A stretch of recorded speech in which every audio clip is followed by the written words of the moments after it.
కండువా తీసేసి యుద్ధానికి స్టార్ట్ చేయలేరు మరి ఎందుకు? కండువ ఎందుకు తీసేయాలండి? కండువ ఎందుకు తీసేయాలి?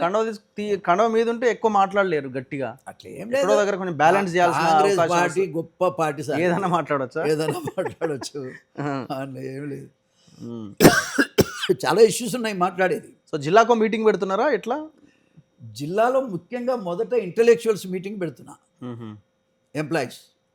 ఆ తర్వాత యువకులు వాళ్ళ మీటింగ్ పెడుతున్నా. ఇప్పటికీ మన నిజామాబాద్, అదేవిధంగా వరంగల్, కరీంనగర్ అంటే తిరుగుతున్నా కొద్దీ జనంలో ఒక రకమైనటువంటి ఉత్సాహం వస్తుంది. నిన్నంతా సప్పట్లు, నిన్నంతా వాళ్ళంతా ఇంటలెక్చువల్సే కదా. నీ సప్పట్లు కొడతారు, ఇటు కొడతారు, అటు ఏముంటుంది సార్, అది సప్పట్లది లెక్కేముంది. కానీ వాళ్ళకు ఏదో చేస్తాడనే నమ్మకం కొడతారు, అంతేగాని చేస్తుండా లేదా అనేది ఇప్పుడు ఈ హిస్టరీ అంతా ఒకసారి నెమరేసుకుంటే కదా ఏం జరిగింది ఈ గవర్నమెంట్లో అనేది మనకు తెలుస్తుంది. తెలిసో తెలియకో జరిగిండొచ్చు, దాన్ని సరి చేసుకోమంటున్నాను. నేను వేరే తిరిగా నాకున్న అభిప్రాయం ఏం లేదు.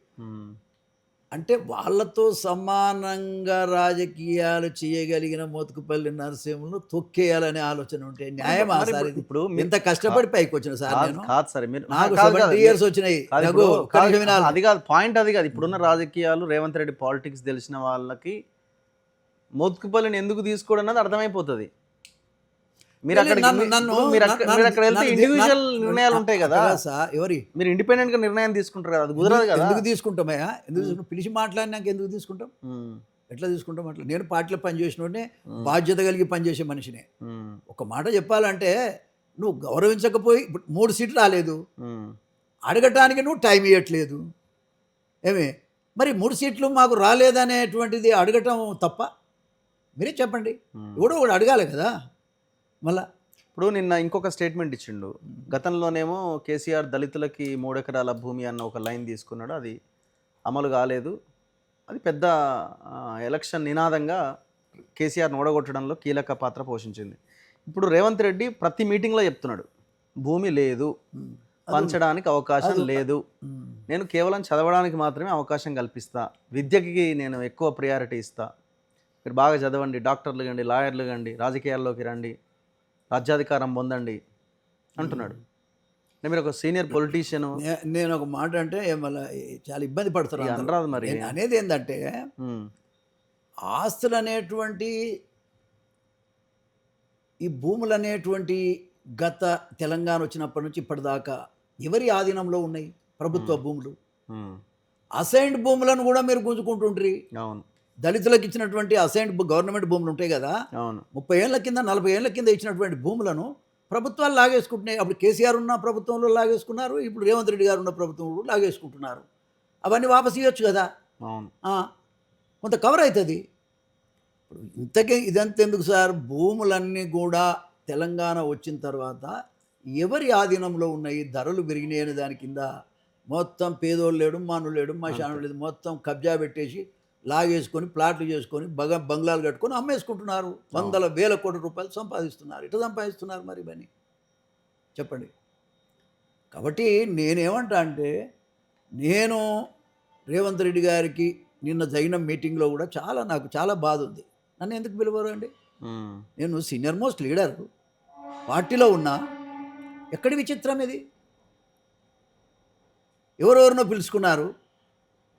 మరి అక్కరకు రాకుంటుంటే మీకు మంచోడా, లేకపోతే వ్యవస్థకు అక్కర వచ్చే మనిషి ఉంటే నీకు కూడా అక్కర వచ్చిన కదా మన పోయిన ఎన్నికలల్లా.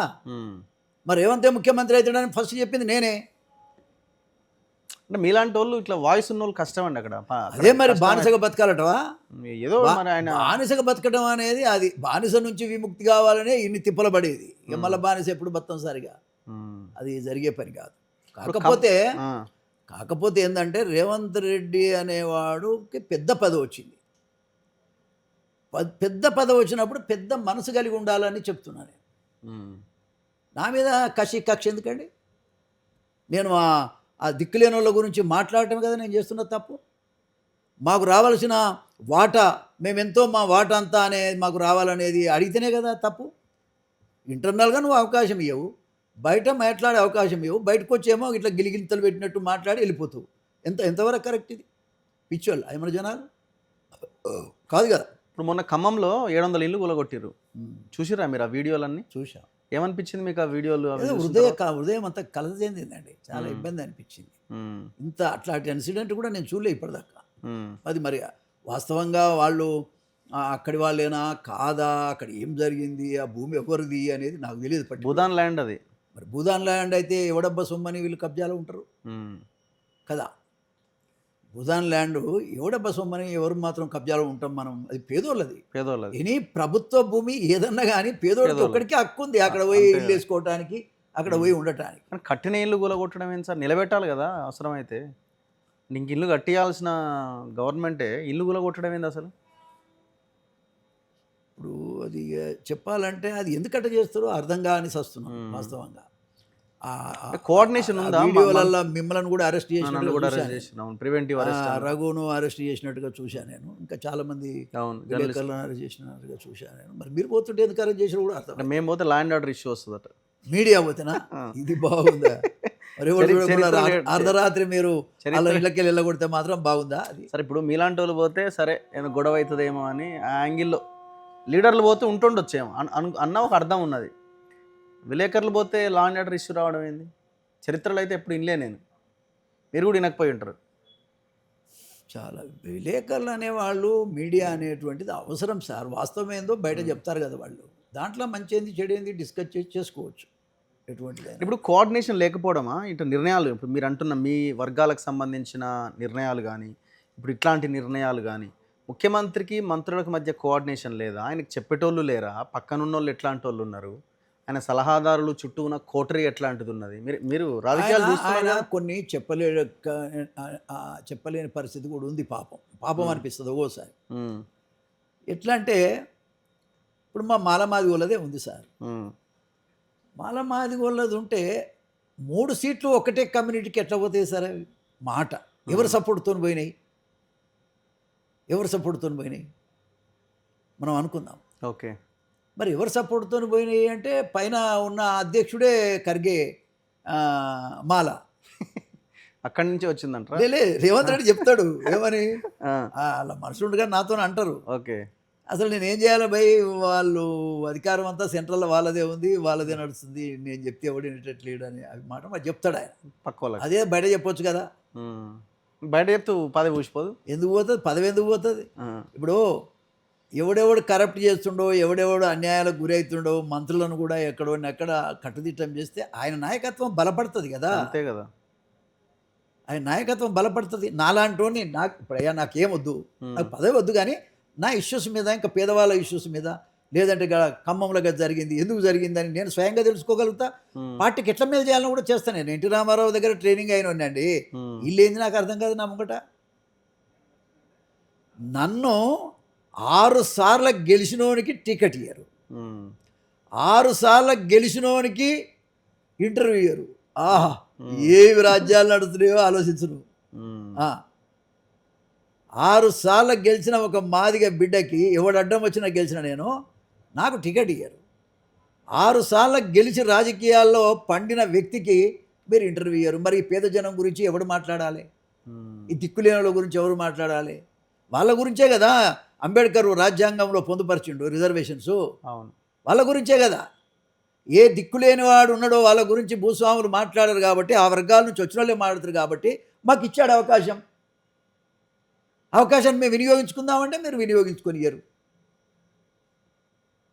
ఏమన్నా దరిదాపులు ఏమన్నా నమ్మకం కలుగుతుందా పిలుస్తాడని? లేకపోతే నన్ను పిలిచేది నాకు లెక్క కదా సార్. నాకేం అవసరం? ఇప్పుడు దీన్ని ముందుకు తీసుకెళ్లడమేనా మాదిగ మహాశక్తి? మాదిగ మహాశక్తి అనేటువంటిది ఇష్యూస్ మీద ఫైట్ చేయడానికి. ఓకే, ఇప్పుడు సపోజ్ మొన్న 3 పార్లమెంట్ సీట్లు ఇవ్వాలి, అప్పుడే కనుక మాదిగ జాతి అంతా రోడ్ల మీదకి వచ్చింటే ఆ నిర్ణయం వాళ్ళు తీసుకోరు కదా. రాజ్యసభ మీద ఎందుకు మీరు కార్యాచరణ ప్రకటించలే? రెండిట్లో ఒకటి కూడా రాలేగా సార్? దాంట్లో రిజర్వేషన్ లేదు.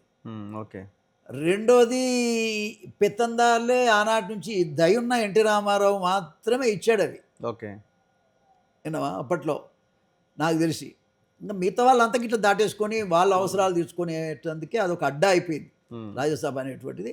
ఇష్ట సంతోషం ఇవ్వాల్సి ఉండే అనేటువంటిది నాకున్న అభిప్రాయం. మీరు ఇష్యూస్ మీద ఈ మాదిగ మహాశక్తిని ముందుకు తీసుకెళ్ళి ఒక వేదికలాగా దాన్ని వాడుకొని ఓకే మాదిగలంతా ఒక్క తాటి మీదకి రాగలిగి ముస్లింస్ ఎట్లా రాగలిగి వాళ్ళ నాయకులను ఎట్లా గౌరవిస్తుండ్రో అట్లా మన జాతి కూడా ఒక గౌరవించగలిగిన పరిస్థితి తీసుకొచ్చి, ఉమ్, పవన్ కళ్యాణ్ ఏ విధంగా అయితే కాపులందరూ ముఖ్యంగా మా జాతికి మా నాయకుడు కావాలి మా కులంలో అనుకున్నారో పవన్ కళ్యాణ్ అయిండో, ఆ రకంగా ఈ జాతి మొత్తం ఒక తాటి మీద వచ్చి నాయకత్వాలను నిలబెట్టుకొని ఆ నాయకత్వాల ద్వారా ప్రజలకు పనిచేయించుకుంటే పని జరుగుతుంది సార్. ఈ దళిత సంఘాలన్నింటినీ మాదిగ సంఘాలన్నింటినీ కలుపుకొని పోతున్నారా? అందరిని రావాలని విజ్ఞప్తి చేస్తున్నాం సార్. ఓకే. అందరు రావాలని విజ్ఞప్తి చేస్తున్నాం. మందకృష్ణ మాదిగ అందరూ రావాలి. మందకృష్ణ కానీ ఆయన ఎవరు మన విశారదన్ కానీ వాళ్ళకు కూడా మీ ఛానల్ ద్వారా నేను విజ్ఞప్తి చేసేది ఏంటంటే, అందరం కలుద్దాం రండి. అసలే దిక్కులేని వాళ్ళం అంటే మళ్ళీ ఈ రకరకాల మీరు రాజకీయ నిర్ణయాలు అనేటువంటి మనం చేద్దాం, కులంది చేద్దాం, ఆ తర్వాత అందరిది చేద్దాం. మన కులాన్నే మన దిక్కు లేదంటే మేము అందరికీ నాయకులం అంటే ఎవడు పట్టించుకుంటాం మనల్ని? మన కులం చేద్దాం, మన కులం తర్వాత ఇంకో కులానికి చేసుకొద్దాం. మన సహకర అక్కడ లీడర్లు ఉన్నారు, వాళ్ళకి మన మీరేనా దీనికి చైర్మన్ ఆర్ కన్వీనర్ ఆర్ అధ్యక్షుడు ఏదో మరి పదవి? ఏం పర్లేదు, కమిటీ డిసైడ్ చేసిరా? ప్రస్తుతానికైతే నేనే ఉన్నా. ఓకే, ఉంటా నేను. తర్వాత ఇంకా కమిటీ వేయలేదు కదా, వేస్తాం. Okay. Anyway, thank you sir. Thank you very much. Thank you very much. So ఇది మోత్కుపల్లి నరసింహులు గారితో ఇంటర్వ్యూ. చూద్దాం మరి మాదిగ మహాశక్తి మాదిగల హక్కుల కోసం, వాళ్ళ సంక్షేమం కోసం, వాళ్ళ ఇష్యూస్ మీద ఎంతవరకు గట్టిగా ఫైట్ చేసి ఇదొక మహాశక్తిలాగా ముందుకు తీసుకెళ్తారో భవిష్యత్తులో మనం చూడాలి. చూస్తూనే ఉండండి మన తొలి వెలుగు.